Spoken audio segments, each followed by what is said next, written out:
Hi, welcome to my new video. നമ്മൾ കഴിഞ്ഞ വീഡിയോയിൽ കേരള കോപ്പറേറ്റീവ് സൊസൈറ്റീസ് ആക്ട് 1969 1, 2, 3 മൂന്ന് സെക്ഷൻസ് ആണ് നമ്മൾ ഡിസ്കസ് ചെയ്തത്. ഇനി അതിൻ്റെ ബാക്കിയുള്ള സെക്ഷൻസ് നോക്കാം. സെക്ഷൻ 4ൽ പറയുന്നത് societies which may be registered, സൊസൈറ്റിക്ക് വേണമെങ്കിൽ എന്ത് ചെയ്യാൻ പറ്റും, രജിസ്റ്റർ ചെയ്യാൻ പറ്റും. കേരളത്തിൽ ഒരു കോപ്പറേറ്റീവ് സൊസൈറ്റി പ്രവർത്തിപ്പിക്കണമെങ്കിൽ അവരെന്ത് ചെയ്തിട്ടുണ്ടായിരിക്കണം, രജിസ്റ്റർ ചെയ്തിട്ടുണ്ടായിരിക്കണം. ആ രജിസ്റ്റർ ചെയ്ത കോപ്പറേറ്റീവ് സൊസൈറ്റിയുടെ ഒബ്ജക്റ്റ് എന്ന് പറയുന്നത് എക്കണോമിക് ഇൻട്രസ്റ്റ് ഓഫ് മെമ്പേഴ്സ് ആയിരിക്കണം. എന്തായിരിക്കണം, economic interest of members. Okay, അപ്പോൾ നാലാമത്തെ സെക്ഷനിൽ പറയും societies which may be registered, the object of a cooperative society is to economic interest of members. Okay, അതാണ് സെക്ഷൻ 4ൽ പറയുന്നത്. നെക്സ്റ്റ് സെക്ഷൻ 5 ആണ് registered cooperative society registered only with limited liability. കേരളത്തിലെ ഒരു കോപ്പറേറ്റീവ് സൊസൈറ്റി രജിസ്റ്റർ ചെയ്യണമെങ്കിൽ അതിൻ്റെ liability എന്ന് പറയുന്നത് ലിമിറ്റഡ് ലയബിലിറ്റി ആയിരിക്കണം. എന്താണ് ഈ ലിമിറ്റഡ് ലയബിലിറ്റി, അൺലിമിറ്റഡ് ലയബിലിറ്റി എന്നൊക്കെ പറഞ്ഞു കഴിഞ്ഞാൽ നമുക്കറിയാം. ലിമിറ്റഡ് ലയബിലിറ്റി എന്ന് പറഞ്ഞു കഴിഞ്ഞാൽ നമ്മളൊരു ഷെയർ എടുത്തു, ആ ഷെയർ 10 ലക്ഷം രൂപയുടെ ഷെയറാണ് എടുത്തതെങ്കിൽ നമുക്ക് മാക്സിമം പൈസ പോയാലും ക്യാഷ് പോയാലും 10 ലക്ഷം രൂപയെ പോവുള്ളൂ, അതിൻ്റെ അപ്പുറത്തേക്ക് പോവില്ല. അതാണ് ലിമിറ്റഡ് ലയബിലിറ്റി. ലയബിലിറ്റി എന്താണ്, ലിമിറ്റഡ് ആണ്. നമ്മൾ എത്ര രൂപയുടെ ഷെയർ ആണോ എടുത്തിട്ടുള്ളതെങ്കിൽ ആ എടുത്ത ഷെയറിൻ്റെ അത്ര വില മാത്രമേ നമുക്ക് പോവുകയുള്ളൂ, അതിൻ്റെ അപ്പുറത്തേക്ക് നമുക്ക് 1 രൂപ പോലും എന്ത് ചെയ്യില്ല, നഷ്ടപ്പെടുകയില്ല.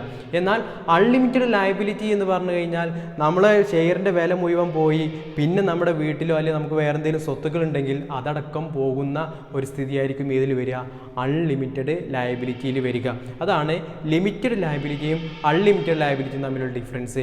ലിമിറ്റഡ് ലയബിലിറ്റി പറയുന്നു നമ്മുടെ കോപ്പറേറ്റീവ് സൊസൈറ്റീസിൽ എത്ര രൂപയാണോ ഷെയർ എടുത്തിട്ടുള്ളത് അത്ര രൂപ മാത്രമേ നമുക്ക് നഷ്ടപ്പെടുകയുള്ളൂ. അൺലിമിറ്റഡ് ലയബിലിറ്റീസിലോ എത്ര രൂപ ഉണ്ടോ അത് മുഴുവൻ പോവും, നമ്മുടെ പേരിൽ എന്തൊക്കെ സ്വത്തുക്കളുണ്ടോ അത് മുഴുവൻ നമുക്ക് ചിലപ്പോൾ എന്ത് ചെയ്തേക്കാം, നഷ്ടപ്പെട്ടേക്കാം. അപ്പോൾ കേരളത്തിൽ ഏത് കോപ്പറേറ്റീവ് സൊസൈറ്റി മാത്രമേ രജിസ്റ്റർ ചെയ്യാൻ പറ്റുള്ളൂ, ലിമിറ്റഡ് ലയബിലിറ്റി മാത്രമേ കോപ്പറേറ്റീവ് സൊസൈറ്റീസ് രജിസ്റ്റർ ചെയ്യാൻ പറ്റുള്ളൂ. ഒരിക്കലും അൺലിമിറ്റഡ് ലയബിലിറ്റി രജിസ്റ്റർ ചെയ്യാൻ പാടില്ല. എന്നാൽ കേരളത്തിൽ ഒരു അൺലിമിറ്റഡ് സൊസൈറ്റി ഉണ്ട്, ആകെ ഒരേ ഒരു അൺലിമിറ്റഡ് സൊസൈറ്റിയെ കേരളത്തിലുള്ളൂ. അത് നാട്ടകത്താണ്, കോട്ടയത്തിലെ നാട്ടകത്താണ് ആകെയുള്ള ഒരു അൺലിമിറ്റഡ് ലയബിലിറ്റി സൊസൈറ്റി. അപ്പോൾ ഇതാണ് സെക്ഷൻ 4 പറഞ്ഞു, societies which may be registered. Society എന്ത് ചെയ്യാൻ പറ്റും, രജിസ്റ്റർ ചെയ്യാൻ പറ്റും. അതിൻ്റെ ഒബ്ജക്റ്റ് എന്ന് പറയുന്നത് എക്കണോമിക് ഇൻട്രസ്റ്റ് ഓഫ് മെമ്പേഴ്സ് ആയിരിക്കണം. ദെൻ 5ാമത് പറഞ്ഞു registered only with limited liability. കേരളത്തിലെ കോപ്പറേറ്റീവ് സൊസൈറ്റീസ് രജിസ്റ്റർ ചെയ്യുകയാണെങ്കിൽ അത് ലിമിറ്റഡ് ലയബിലിറ്റി മാത്രമേ പറ്റുകയുള്ളൂ. അതുപോലെ തന്നെ ഒരേ ഒരു അൺലിമിറ്റഡ് ലയബിലിറ്റി സൊസൈറ്റിയാണ് കേരളത്തിലുള്ളത്, അത് കോട്ടയത്തിലെ നാട്ടകം എന്ന് പറയുന്ന സ്ഥലത്താണ്. അടുത്ത സെക്ഷൻ നോക്കാം. സെക്ഷൻ 6 നമുക്ക് എല്ലാവർക്കും അറിയുന്ന സെക്ഷനാണ്. സെക്ഷൻ 6 വളരെ ഇമ്പോർട്ടൻ്റ് ആണ്. Application for registration. രജിസ്ട്രേഷന് വേണ്ടിയിട്ട് അപ്ലിക്കേഷൻ കൊടുക്കണം അല്ലേ. നമ്മളൊരു കോപ്പറേറ്റീവ് സൊസൈറ്റീസ് തുടങ്ങാൻ വിചാരിക്കുകയാണെങ്കിൽ സ്വാഭാവികമായിട്ടും അതെന്ത് ചെയ്യണം, രജിസ്റ്റർ ചെയ്യണം. ആ രജിസ്ട്രേഷന് വേണ്ടിയിട്ട് നമ്മൾ രജിസ്ട്രാർക്ക് അപ്ലിക്കേഷൻ കൊടുക്കണം. ആ അപ്ലിക്കേഷൻ കൊടുക്കുന്നതുമായി ബന്ധപ്പെട്ട കാര്യങ്ങളാണ് ഏതിൽ പറയുന്നത്, സെക്ഷൻ 6 പറയുന്നത്. Section 6 describe the application for registration. Registration വേണ്ടിയിട്ട് അപ്ലിക്കേഷൻ കൊടുക്കുന്നതാണ് ഇത് സെക്ഷൻ 6, അപ്ലിക്കേഷൻ ഫോർ രജിസ്ട്രേഷൻ. എന്നാൽ രജിസ്റ്റർ ചെയ്യാൻ വേണ്ടി മിനിമം എത്ര ആളുകൾ വേണം, ഒരു കോപ്പറേറ്റീവ് സൊസൈറ്റി രജിസ്റ്റർ ചെയ്യണമെങ്കിൽ minimum 25 members from different families വേണം. ഒരേ ഫാമിലിയിലുള്ള ആളുകളെ പറ്റില്ല അല്ലേ. ഡിഫറെൻറ്റ് ഫാമിലീസിലുള്ള 25 ആളുകൾ ഉണ്ടെങ്കിൽ മാത്രമേ നമുക്കൊരു കോപ്പറേറ്റീവ് സൊസൈറ്റി ഫോം ചെയ്യാൻ പറ്റുള്ളൂ, രജിസ്റ്റർ ചെയ്യാൻ പറ്റുകയുള്ളൂ. അതോടൊപ്പം തന്നെ ഇൻഡസ്ട്രിയൽ സൊസൈറ്റി ആണെങ്കിൽ അവിടെ 10 ആളുകൾ മതി, കൂട്ടിപ്പഠിക്കണം.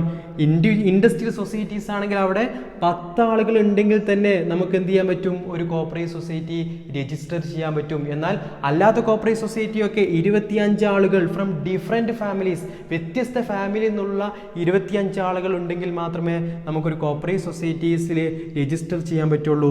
ഇനിയോ നമ്മോട് ചോദിക്കുകയാണ്, കോപ്പറേറ്റീവ് സൊസൈറ്റീസിൻ്റെ രജിസ്റ്റർ ചെയ്യുന്ന സമയത്ത് അതിൻ്റെ അപ്ലിക്കേഷൻ എത്ര ആളുകൾ സൈൻ ചെയ്യണം.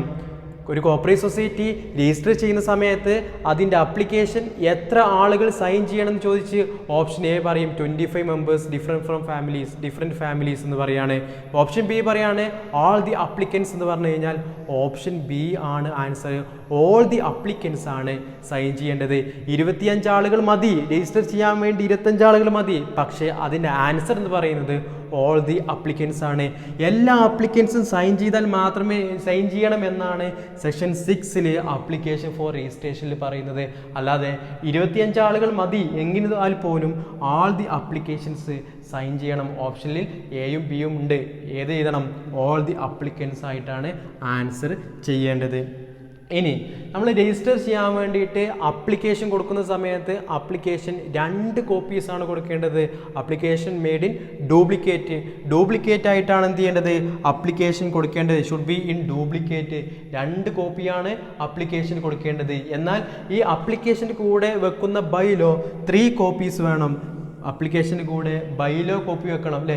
ബൈലോയുടെ 3 കോപ്പീസ് അക്കംപ്ലീഷ് ചെയ്യണം. ഏതിൻ്റെ കൂടെ? അപ്ലിക്കേഷൻ ഫോർ രജിസ്ട്രേഷൻ കൂടി. രജിസ്ട്രേഷൻ അപ്ലിക്കേഷൻ കൊടുക്കുമ്പോൾ അതിൻ്റെ കൂടെ 3 കോപ്പീസ് ഓഫ് ബൈലോയും 2 കോപ്പി ഓഫ് അപ്ലിക്കേഷനും വേണം. ഇനിയോ ഏത് ഫോമിലാണ് അപ്ലിക്കേഷൻ കൊടുക്കുക എന്നുള്ളതാണ്. ഫോം നമ്പർ 1 രജിസ്റ്റർ ചെയ്യാൻ വേണ്ടിയിട്ടുള്ള അപ്ലിക്കേഷൻ കൊടുക്കുക. ഇതിലാണ് ഫോം നമ്പർ 1. എന്നാൽ ആരാണ് ഇത് സബ്മിറ്റ് ചെയ്യുക? അപ്ലിക്കേഷൻ ഫോർ രജിസ്ട്രേഷൻ സബ്മിറ്റ് ചെയ്യുക ചീഫ് പ്രൊമോട്ടർ ആണ്. ചീഫ് പ്രൊമോട്ടർ ആരാണ്? ചീഫ് പ്രൊമോട്ടർ ഒരു കോപ്പറേറ്റ് സൊസൈറ്റി നടത്താൻ അല്ലെങ്കിൽ തുടങ്ങാൻ വേണ്ടി ആഗ്രഹിക്കുമ്പോൾ തന്നെ അവരുണ്ടാക്കുന്ന ഒരു കമ്മിറ്റിയാണ് പ്രൊമോട്ടേഴ്സ് കമ്മിറ്റി അല്ലേ? 3 മുതൽ 5 വരെ മെമ്പേഴ്സിനെ ഉൾപ്പെടുത്തിക്കൊണ്ടുണ്ടാക്കുന്ന ഒരു കമ്മിറ്റിയാണ് പ്രൊമോട്ടേഴ്സ് കമ്മിറ്റി. അതിൽ ഒരാളെ ആക്കുന്ന അല്ലെങ്കിൽ ഒരാളെ മെയിനാക്കി വെക്കുന്നതാണ് ആര്? Chief promoter. അപ്പോൾ ഒരു കോപ്പറേറ്റ് സൊസൈറ്റി രജിസ്റ്റർ ചെയ്യാൻ വേണ്ടി അതിൻ്റെ കാര്യങ്ങളൊക്കെ ചെയ്യാൻ വേണ്ടിയിട്ട് നിർമ്മിക്കുന്ന അല്ലെങ്കിൽ അതിന് വേണ്ടിയിട്ട് ഫോം ചെയ്യുന്ന ഒരു കമ്മിറ്റിയാണ് ഇത് പ്രൊമോട്ടേഴ്സ് കമ്മിറ്റി. പ്രൊമോട്ടേഴ്സ് കമ്മിറ്റിയിൽ 3 മുതൽ 5 മെമ്പേഴ്സാണ് ഉണ്ടാവുക. ആ മെമ്പേഴ്സിൽ നിന്നും ഒരാളെ തിരഞ്ഞെടുക്കുന്നതാണ് ആര്? Chief promoter. ചീഫ് പ്രൊമോട്ടറാണ് അപ്ലിക്കേഷൻ ഫോർ രജിസ്ട്രേഷൻ അപ്ലിക്കേഷൻ കൊടുക്കുക. എന്നാൽ ആര് മുഖേനയാണ് അല്ലെങ്കിൽ ആർക്കാണ് അപ്ലിക്കേഷൻ കൊടുക്കുക? ഒന്നുകിൽ രജിസ്ട്രാർ ആവാം, അല്ലെങ്കിൽ രജിസ്ട്രാർക്ക് താഴെയുള്ള, അതായത് മെയിൻ രജിസ്ട്രാർ അല്ലാതെ ഡെപ്യൂട്ടി അല്ലെങ്കിൽ ജോയിൻറ്റ് രജിസ്ട്രാർ അവർക്കും ആവാം. ഇനിയോ അതിൻ്റെ കൂടെ നമ്മളൊരു സ്റ്റാമ്പ് ഡ്യൂട്ടി കൊടുക്കണം. 5 രൂപയുടെ ഒരു സ്റ്റാമ്പ് ഒട്ടിച്ചിട്ടായിരിക്കണം എന്ത് ചെയ്യേണ്ടത്? അപ്ലിക്കേഷൻ ഫോർ രജിസ്ട്രേഷന് കൊടുക്കേണ്ടത്. അപ്പോൾ സെക്ഷൻ 6 പറയുന്നു അപ്ലിക്കേഷൻ ഫോർ രജിസ്ട്രേഷൻ. എത്ര മെമ്പേഴ്സാണ് ഒരു കോപ്പറേറ്റ് സൊസൈറ്റി തുടങ്ങാൻ വേണ്ടത്? 25 മെമ്പേഴ്സ് ഫ്രം ഡിഫറെൻറ്റ് ഫാമിലീസ്. എന്നാൽ ഇൻഡസ്ട്രിയൽ സൊസൈറ്റി ആണെങ്കിൽ 10 മെമ്പേഴ്സ് ഫ്രം ഡിഫറെൻറ്റ് ഫാമിലീസ് ആണ്. ആരൊക്കെയാണ് ഒരു കോപ്പറേറ്റ് സൊസൈറ്റി രജിസ്റ്റർ ചെയ്യാൻ വേണ്ടി അപ്ലിക്കേഷന് സൈൻ ചെയ്യേണ്ടതെന്ന് ചോദിച്ചു കഴിഞ്ഞാൽ ഓൾ ദി അപ്ലിക്കൻസ് ആണ്. എന്നാൽ ഈ അപ്ലിക്കേഷൻ എത്ര കോപ്പി കൊടുക്കണം? 2 കോപ്പിയാണ് കൊടുക്കേണ്ടത്. എന്നാൽ അപ്ലിക്കേഷൻ കൊടുക്കുന്നതിൻ്റെ കൂടെ ബൈലോ കൊടുക്കണം. എത്ര കോപ്പി ബൈലോ കൊടുക്കണം? 3 കോപ്പി ബൈലോ കൊടുക്കണം. ഏത് ഫോമിലാണ് സബ്മിറ്റ് ചെയ്യേണ്ടത്? ഫോം നമ്പർ 1 ആരാണ് സബ്മിറ്റ് ചെയ്യേണ്ടത്? ചീഫ് പ്രൊമോട്ടറാണ്. ആർക്കാണ് സബ്മിറ്റ് ചെയ്യേണ്ടത്? രജിസ്ട്രാർക്കാണ്. 5 രൂപയുടെ സ്റ്റാമ്പും അതിൻ്റെ കൂടെ ഉൾപ്പെടുത്തിയിട്ടുണ്ടായിരിക്കണം. ഇതാണ് സെക്ഷൻ 6 പറയുന്നത്. അടുത്ത സെക്ഷനാണ് സെക്ഷൻ 7, ദാറ്റ് ഈസ് രജിസ്ട്രേഷൻ. എന്താണ്? സെക്ഷൻ 7 പറയുന്നതാണ് രജിസ്ട്രേഷൻ.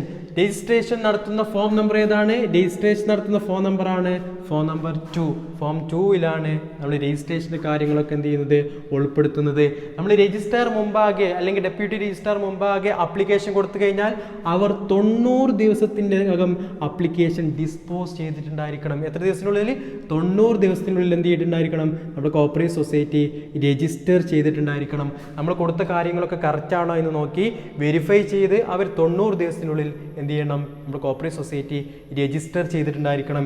എന്നാൽ അവർ നമ്മൾ കൊടുത്ത ആപ്ലിക്കേഷൻ ഫോം ഒന്നും സാറ്റിസ്ഫൈഡ് അല്ല, അവർ നോട്ട് സാറ്റിസ്ഫൈഡ് ആണെങ്കിൽ അവർ നമ്മെ 7 ദിവസത്തിനുള്ളിൽ ഞങ്ങൾ സാറ്റിസ്ഫൈഡ് അല്ല എന്നുള്ള കാര്യം എന്ത് ചെയ്തിട്ടുണ്ടായിരിക്കണം?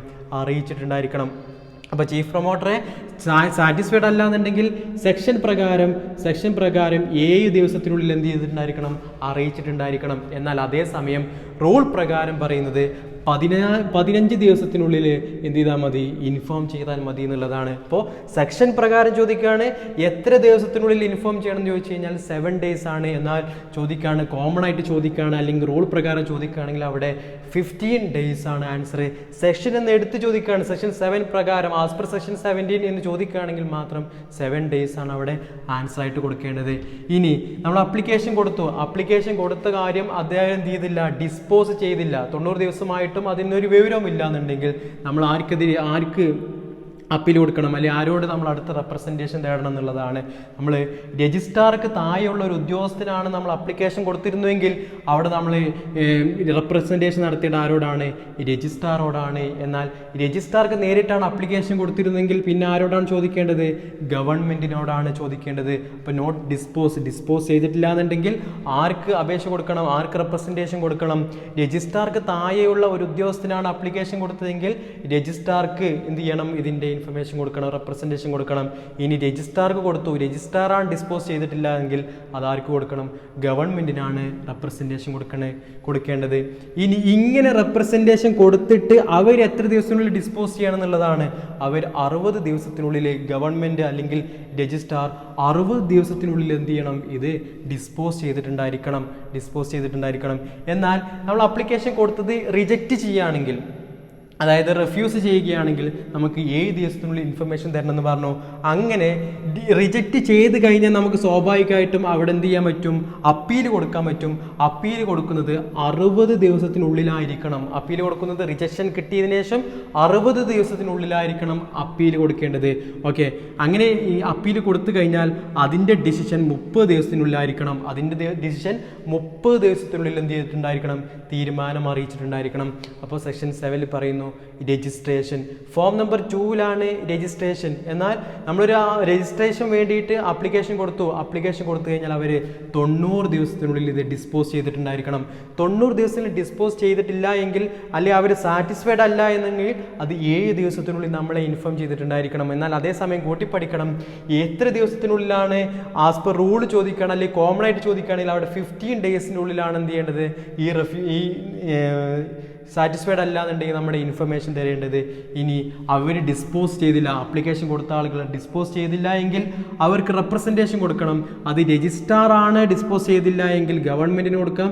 രജിസ്ട്രാർക്ക് താഴെയുള്ള ഒരാളാണ് ഡിസ്പോസ് ചെയ്തില്ല എങ്കിൽ രജിസ്ട്രാർക്കാണ് എന്ത് ചെയ്യേണ്ടത്, റെപ്രസെൻറ്റേഷൻ കൊടുക്കേണ്ടത്. അങ്ങനെ റെപ്രസെൻറ്റേഷൻ കൊടുത്തു കഴിഞ്ഞാൽ അവർ 60 ദിവസത്തിനുള്ളിൽ അതിൽ തീരുമാനം ഉണ്ടാക്കിയിട്ടുണ്ടായിരിക്കണം. ഇനി അവർ റിജക്റ്റ് ചെയ്യുകയാണെങ്കിൽ നമുക്ക് എന്ത് ചെയ്യാൻ പറ്റും, 60 ദിവസത്തിനുള്ളിൽ അപ്പീൽ കൊടുക്കാൻ പറ്റും. അതായത് റിഫ്യൂസ് ചെയ്ത് 60 ദിവസത്തിനുള്ളിൽ അപ്പീൽ കൊടുക്കാൻ പറ്റും.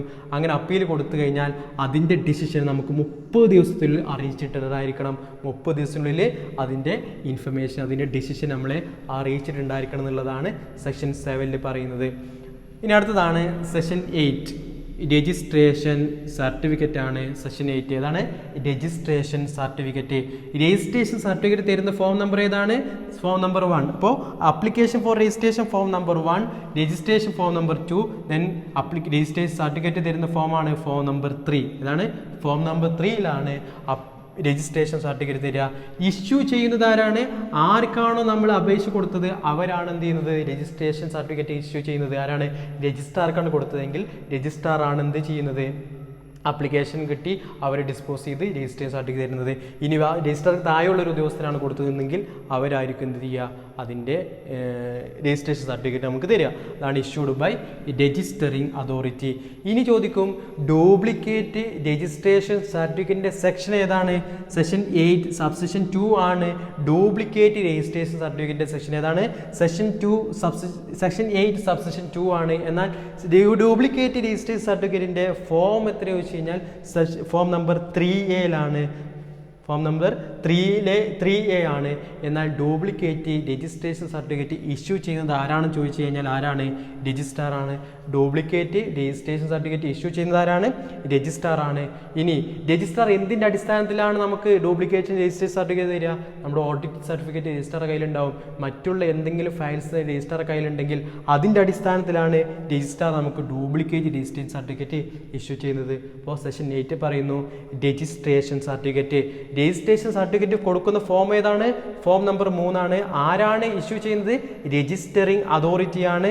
എന്നാൽ ഡ്യൂപ്ലിക്കേറ്റ് രജിസ്ട്രേഷൻ്റെ സെക്ഷൻ ഏതാണ്? സെക്ഷൻ 8 സബ്സെക്ഷൻ 2 ആണ്. എന്നാൽ ഡ്യൂപ്ലിക്കേറ്റ് രജിസ്ട്രേഷൻ സർട്ടിഫിക്കറ്റ് കൊടുക്കുന്ന ഫോം ഏതാണ്? ഫോം നമ്പർ 3A ഇനി ആരാണ് ഡ്യൂപ്ലിക്കേറ്റ് രജിസ്ട്രേഷൻ സർട്ടിഫിക്കറ്റ് ഇഷ്യൂ ചെയ്യുക? രജിസ്ട്രാർ ആണ്. രജിസ്ട്രാർ എന്തിൻ്റെ അടിസ്ഥാനത്തിൽ? ഓഡിറ്റ് സർട്ടിഫിക്കറ്റിൻ്റെയും മറ്റ് എന്ത് റെക്കോർഡ്സ് ആണോ രജിസ്ട്രാർ കയ്യിലുള്ളത് അതിൻ്റെ അടിസ്ഥാനത്തിലാണ് അദ്ദേഹം എന്ത് ചെയ്യുന്നത്? അവിടെ ഡ്യൂപ്ലിക്കേറ്റ് രജിസ്ട്രേഷൻ സർട്ടിഫിക്കറ്റ് ഇഷ്യൂ ചെയ്യുന്നത്. ഇപ്പോൾ സെക്ഷൻ 4 പറഞ്ഞു societies which may be registered. എന്തായിരിക്കണം അതിൻ്റെ object? Economic interest of members. Section 5 registered only with limited liability.